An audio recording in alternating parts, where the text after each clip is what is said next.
there, friend. Welcome to Homekeepers. So glad to be with you today.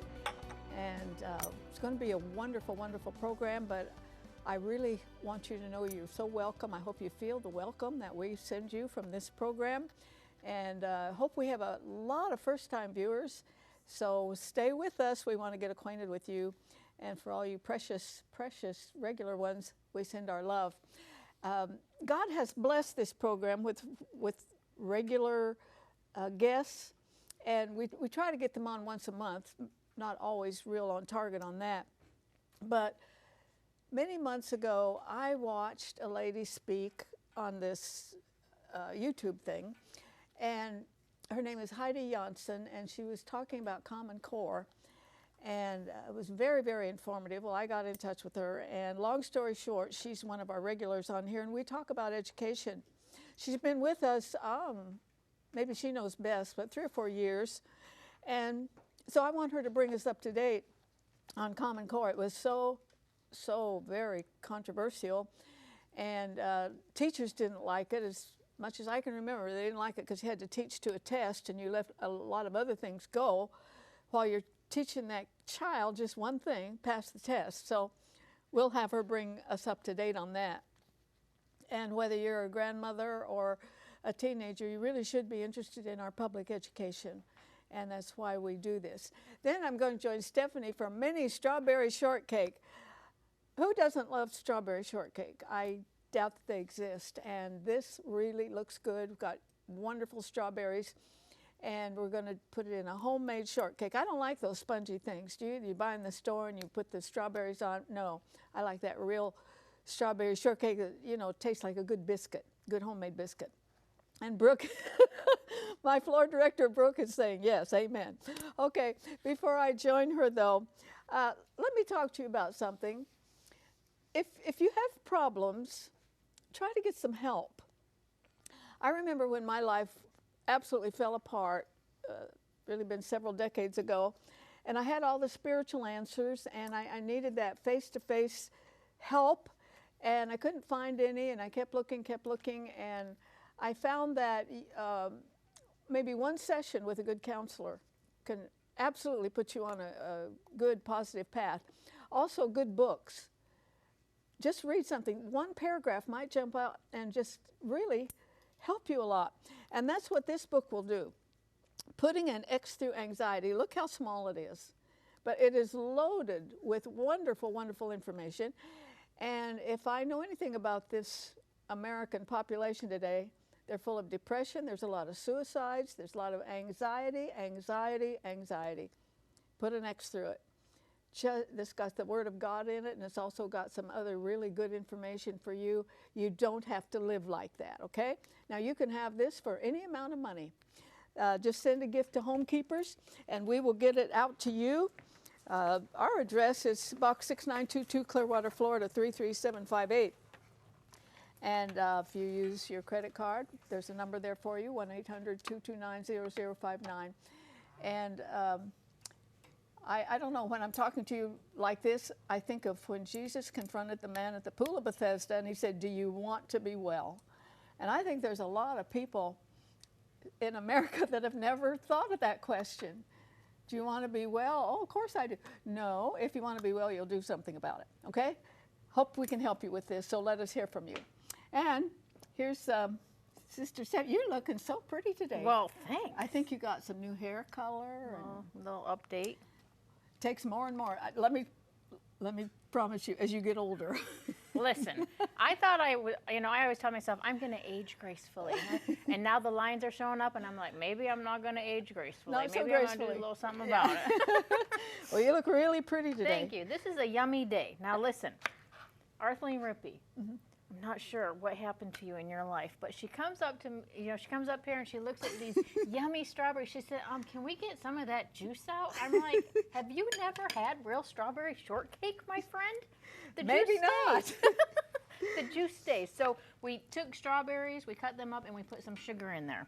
And I'm and telling that's what you, makes the juice, because that's what you want for strawberry shortcake. I will. Yes, you're right. I Okay. will say Wait, it has wait, been. what? I what? What'd you Yes, do? you were right. You were right. But it's been so long. Isn't that crazy when you live in Florida and you have all these wonderful strawberries and you don't fix a strawberry shortcake? We are right next to Plant City, strawberry capital of Florida, and it's the best. They actually have a strawberry festival here. Does it go on a couple weeks? Arthelene doesn't like to go. Oh, I went. It was awful. Well, if too many people, it's too hot. Yeah, and it's dirty. She doesn't like dirty. I'm a redneck. I'm right in it all, okay? Okay, so I have a cup of flour. This is so super simple. 2 tablespoons of sugar, 2 teaspoons of baking powder, and the amounts will come up on the screen at the end also. 1/4 teaspoon of salt, okay? And then I have some cold butter, 1/4 cup of cold butter, which is a 1/2 stick that I'm gonna, first let me mix these up, then I'm gonna cut this in, and then I'm putting in a 1/2 cup of whipping cream. Nothing like It's so easy. I'm so excited to taste homemade these biscuits. biscuit. Yes, I can't wait to taste them. Nothing like it. So I made like finger biscuits to put this on. So I'm going to cut And you this. could make them round, but the recipe actually shows you make them square. Said square. I did rectangles. So you can do whatever you want. I might not finish the show when we get this all put together. We're going to just eat this, and we're just going to eat for the rest of the show. You can sit here and watch us. Heidi can be on the next show, right? Or she can join us. Yeah. We can just talk, right? Okay, so I'm just breaking this all in. I'm putting in a 1/2 cup of Because I whipping believe cream. there's no one in the world that doesn't like strawberry shortcake. I can't imagine, but no, there probably is. There probably is. Okay, so my son doesn't like chocolate. You're kidding. What happened? Has he been psychoanalyzed? What happened there? Really? Yes, okay, 1/2 cup. I'm going to pull the whipping cream out Yes, of the fridge. whipping cream. And then I'm going to put some flour down on the counter. And this is just a really dry mix. You just want to get it combined together. I'm going to pat it out and cut it into squares. I don't even have to use a rolling pin. And you're through with this? Yes, ma'am. Thank you. So it's just all coming together like this. Is this your... It all smells very, very good in here. Is this your basic... a basic biscuit? Biscuit thing? Sure. Sure. Like a good southern. Yes. So I'm just going to take all this. My husband's grandmother, I think, had either 13 or 15 children, and she made... And she didn't crack those biscuits open like Arthelene Rippy's afraid of. No. She made them like this, right? she made 2 big pounds every morning. And gravy, biscuits and gravy. And we don't even make the bop open can every morning. I want to tell you, there's no words how good those biscuits were. Yeah, and it goes on an ungreased pan, and you just bake them for... And she couldn't have told you how to do it if... 10 minutes. She couldn't, no, because it's all in, it's all in their she head. feels it. Oh, yeah. That's a real I'm cook. telling you, those southern people, I married a man from Arkansas, they know how to do hospitality. Yes. They know how to... I love hospitality. It's my favorite. I'm making scone-like biscuits. Okay. Okay, because I had But a also, circle. if you order the recipe, it kind of shows it in little squares. Yeah. This looked like a really portion-controlled. You can do any recipe. shape you want. It's your house. Your rules. Okay, get the biscuits that I made this morning. Okay. Look at, right, yeah. Okay, now what's your idea on these? Show me how you want to put them Okay, together, so because let me, these are a little different. I'll So just we're eat the just whipped gonna- cream while you do that. Okay, we're just gonna make pretties, you know. Just make pretties. Sorry, Heidi, we're just going to do shortcake.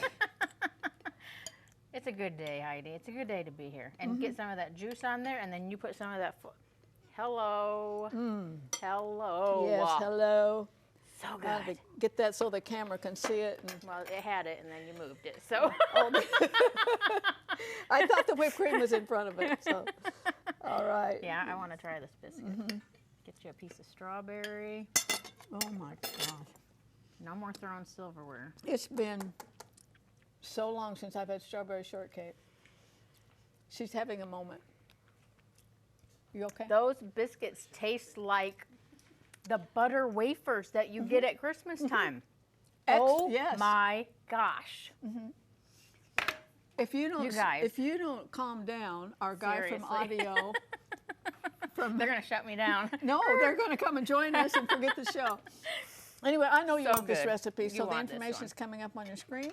There are several ways you can get it. We'll be glad to get it right out to you.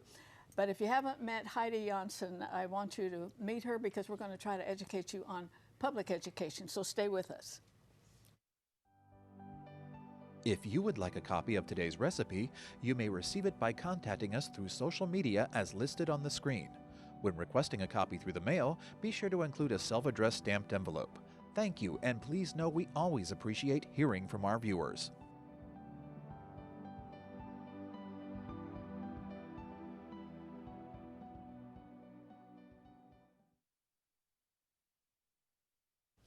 Okay, it's nice to have Heidi back with us. And do you want to show everybody your... Okay, here's my cast. Yeah, I broke my wrist. It's been 6 weeks, so I don't recommend climbing in your Florida bathroom across your Florida bathtub to get to your window that's 6 feet away. Go into the bathtub, get out of the bathtub, go in and get out. We don't even use the bathtub. It sounded like a horrible fall, just full weight. Yeah, yeah. Did all the weight go in this arm? Yeah, I have a steel plate. You know, I was joking. I told you earlier, you know, little kids, you break something, you immediately want to put it back together. Oh, what did I do? Oh, I gotta fix it. It's not really broken. That's what I did for my wrist. I grabbed it and I went, I just pulled it and put it back, and I was like, it's not broken. Oh, it's broken. Yeah, it's broken. Yeah, we need to go do something. And so the good news is you get that off tomorrow. Next week. Next week. A week from today. Okay. I think I've been a bad girl. He made me wear it 1 week longer. Well, you want to make sure it's good and firm. But I can adjust it. So, you know, these are cool contraptions. I can loosen it and tighten it, take it off. Yeah. So. Okay, at the top of the show, I mentioned how I found you. Yeah. And I'd been hearing so much about Common Core and found somebody who knew something about it. Did it kind of unravel? There was a lot of people besides us that were making noises. Well, you know, now we're seeing the fallout. Now we are really seeing in middle school, especially. I've been teaching 6th grade math this year. I've spent 5 weeks on one of our 6th grade teams and 8 weeks on another teaching 6th grade math. And I'm telling you that the kids are stuck in 4th grade. They are. When it comes to math. Math. Stuck in 4th grade, can't get past it, cannot convert decimals to percent to fractions, and cannot work with fractions. They're stuck. They just. You know, we had some examples on here of how you add something. In fact, you discovered it through your son. Yeah. You didn't know. I think when anything is changed so radically, it would be nice to tell the parents. Wouldn't it be nice? Yeah, absolutely. But they didn't. So here's a smart lady. And her children get very, very good grades because of her. I mean, you make education a priority. That's what I said, and I said it then, and I say it now, that the parents, they cannot just drop them off in middle school or at elementary school and think that they don't have to have any hands-on experience, because here's what we're hearing, because we, of course, opt out of the Florida Standards Assessments, the FSA. My children have never taken an FSA. And that started in 3rd grade. Alina was in 3rd grade. Titus was in 5th grade. And so here we are, how many years later? Almost 5 years. What's an FSA? It's the Florida Standards Assessment. So it is the assessment that assesses your children on the Common Core standards. And follows them the rest of their life. That's right. And so people go, oh, well, how can you opt out of those? I didn't know you could. And I said, well, you have to stand strong. My kids don't even walk into the testing room, and the schools don't bother them anymore, because I'm very adamant about they're not going to be tested on that. The only reason that exam exists is to evaluate the teachers and to give the school a grade. It all amounts to dollars. It has nothing to do with your child. You'll never see that test again. They will never revisit it again. They will not tell you where your child fell short. The teacher will not know how they can improve their instruction based on what the children scored. Well, have they gone back to the kind of math that you and I learned? Well, no. Here's the thing. Now we're talking about Florida. Right, we're talking only about about Florida. But we're raising now. issues that you can find out in your own county. That's correct. So we have a new governor, Ron DeSantis, and he's made a lot of changes. One of the things that he said, he issued an executive order that said, I want you to remove all vestiges of the Common Core state standards. Oh, God bless him. Now, I'm not sure that he really did his homework before he issued that executive order, because our Florida standards are 98% Common Core state standards. So that means 98% of our standards need to be rewritten, backed out, replaced. And that's not something that can happen in a year, but he said in a year. So right now, if you go to the Florida Department of Education website, they have up comments and actually standards review process, but I feel that they're keeping it so low key that by the time we even know what has happened, it's already going to be done. And they're going to say, and we're done. And here we have a new set of standards. Well, we need people like you. So, cause trouble. Right. Well, yeah. Well, as I said, she learned about Common Core when you tried to help your son with homework, and it was obvious you could have done it in 2 seconds. He says, "No, but you can't do it that way. You have to get use the strategy that they taught us in the classroom." And I said, "Where is that strategy? Where can I see it?" And he goes, "It's in my book." In the classroom. I said, "Where are my resources as a parent to help you?" So let's just fast track. That was 4th grade. Yeah. Okay, that was 5 years ago. Titus just finished his 9th grade year. He was the only freshman. This is how good he is in math. The only freshman at his high school of nearly 2,400 students taking AP Calculus BC, which is the equivalent of 2.25 semesters of college calculus. I just suddenly felt really dumb. And he has an A. How old and is he has straight A's. He just turned 15. Just turned 15. So at the end of the first semester, he was #1 in his class of 500 well, you gotta be a proud students. mama. So I'm very proud. And but she's an intentional parent, and an intentional parent sits down and makes sure they do it.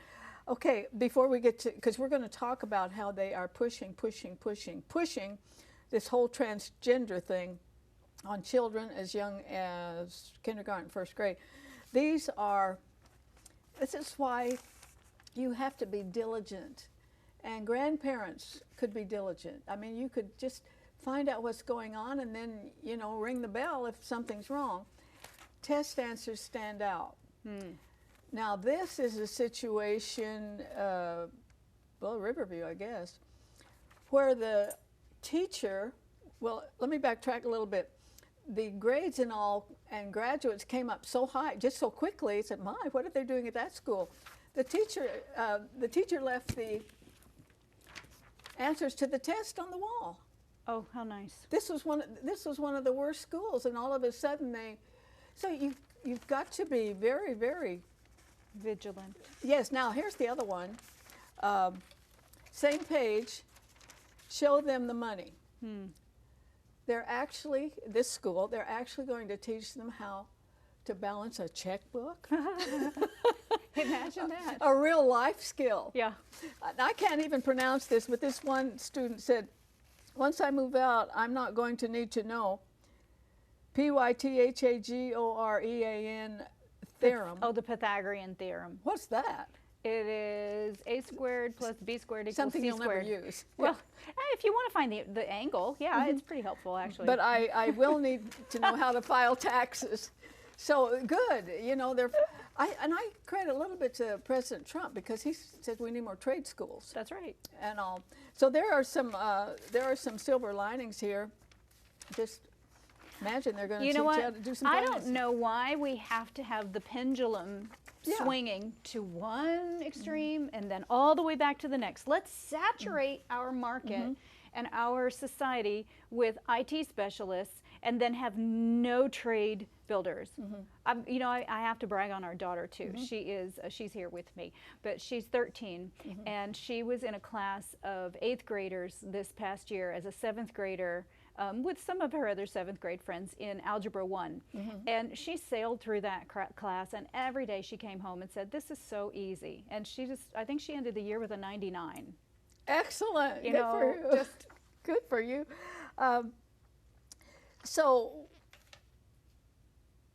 can you give us a definitive on Common Core? Are we back to, well, you guys, adding and subtraction and multiplication? It's going to take the parents being proactive because honestly, I talked with another substitute teacher friend of mine who is teaching at our high school, subbing at our high school. She spent a week with juniors and seniors in what was called Math for College Readiness.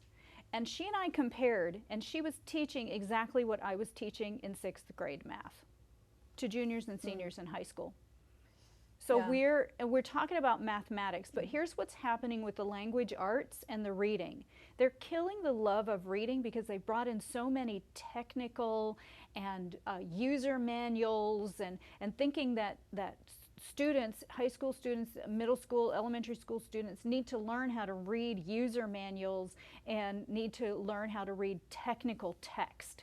But the standards, the telltale is that they are still not appropriate for the age in elementary school especially. They're not age appropriate. They continually try to fail or retain third graders because they can't understand the abstract in reading. So they'll read a paragraph and then they'll have to answer multiple choice questions based on that, and they expect them to make inferences and recognize colloquialisms and idioms, and we're talking about that's beyond their brain development. This is just the reason that I have her on, to encourage parents, guardians, grandparents to know what's going on. And I was really kind of surprised that this came out of Washington State, because it's the most liberal and welcoming anything, anybody, any idea kind of state. But there, a bunch of parents got together there, and they got this LBGTQ, whatever it is, they got it thrown out. That's what parents can do. And this is what Heidi was going to talk about today. That's the fact that they're teaching, they've had drag queens reading to little kids in libraries, and this is not all that uncommon. But also starting with, say, kindergarten, first grade, second grade, they will say something to like child, one day you'll feel like a boy, one day you'll feel like a girl, and they set up confusion right there. And they're really pushing this in the schools, and we can't paint it with a broad brush, can we? It might not be the same in every state, but it's certainly not something to watch for. It is, and you know what? Here's what hurts my heart, because people will ask me, and even as recent as today, well, how would you feel if your child came to you and said, I think I was born in the wrong body, or I was born in the wrong body? And I said, we would talk, I would ask lots of questions, and we would pray together as we do now, and we would seek the Lord for answers. And the answer's in the scripture pretty much. I mean, he made male and female. There wasn't either any... Well, and here's the thing, Arthelene, because we are called to love all people. So I have students that I deal with on a daily basis who, and mostly women, I just don't understand if this is such a mistake, you know, of nature, that men are born in female bodies and females are born in male bodies. Why are we seeing such a huge percentage of women, young girls in middle school, who don't want to be girls anymore? Why are we seeing that? Well, I think part of it is the press they get and the power of suggestion. I don't think that ever happened in my lifetime. No, you know, I don't remember that as a child. Why is it all of a sudden? If it has always been, then why is it so pronounced now? And then, you know, I have another friend, Christian, and she talks about how transgender people are more open to being bullied, and I get that. If you're different and you want to be different, you're going to be bullied, and I don't think that's right either, because we are called to love. But we're talking about, we have so many different types of people. But if the answer is to be militant and to take revenge, like first somebody said to me today, well, you know, white people, they've oppressed people of color for years, and I said, okay, so then now you can take revenge on all white people, even because they're something their ancestors did that they had no part in, so you feel that it's okay to then now to oppress them? Or so if your human right, as you see it, causes harm to another human, then whose human right is more important? That's the question. So where are we? Then we're totally at an impasse. I'm more important than you are. So that's what you're saying to me, that you're more important than I am. And your ideas and your beliefs are more important than mine in our holy Lord Jesus. Yeah. And then you want me to deny my beliefs and my faith and abandon them completely because, No way. because of your ideas that you want to impose onto all people. Well, also we have the situation where men who thought they were women, and they go through whatever they do to try to make that a reality, they're playing sports with women, and that's not right. No. And this was the discussion that I said, because then a lot of people jumped on my conversation online on Facebook. If you want to, you can go look at it. But we have young people in school where we have a boy who has been participating in athletics, is already athletic. Lots of testosterone. Lots. And that particular year decided, I'm going to transition to female and I'm going to participate in female sports. And those girls who've been working and training all their young lives are now watching all the prizes go. So what happens to them? Why is that okay? And I said, create a separate category. Whatever, we're almost out of time, but you know what we need to remember is that God never made any mistake with anybody's gender. They were born the gender He wanted them to be. And so you take something like this and then you make it such a big deal and get a lot of attention, and you put that into very small minds. The Bible says you train up a child in the way that they should go, and it's so important that you do not burden little children with this kind of information. They ought to have months and a few young years of innocence. But here's my question, and I'll leave it at this.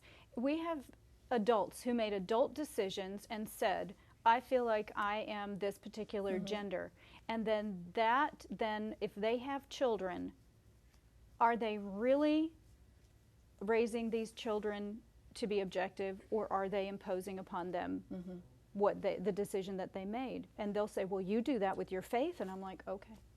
I don't think that holds water. We're just about out of time, but I'm telling you, we have to be so diligent and we have to be so on top of things, because this culture is really, really collapsing in front of us.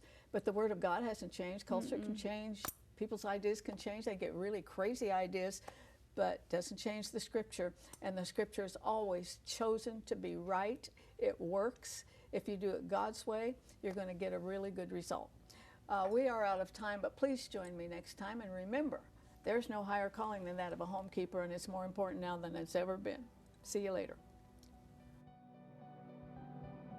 If you should miss a Homekeepers program, you can catch up by going to www.ctnonline.com. Click on CTN Programs and then on Homekeepers.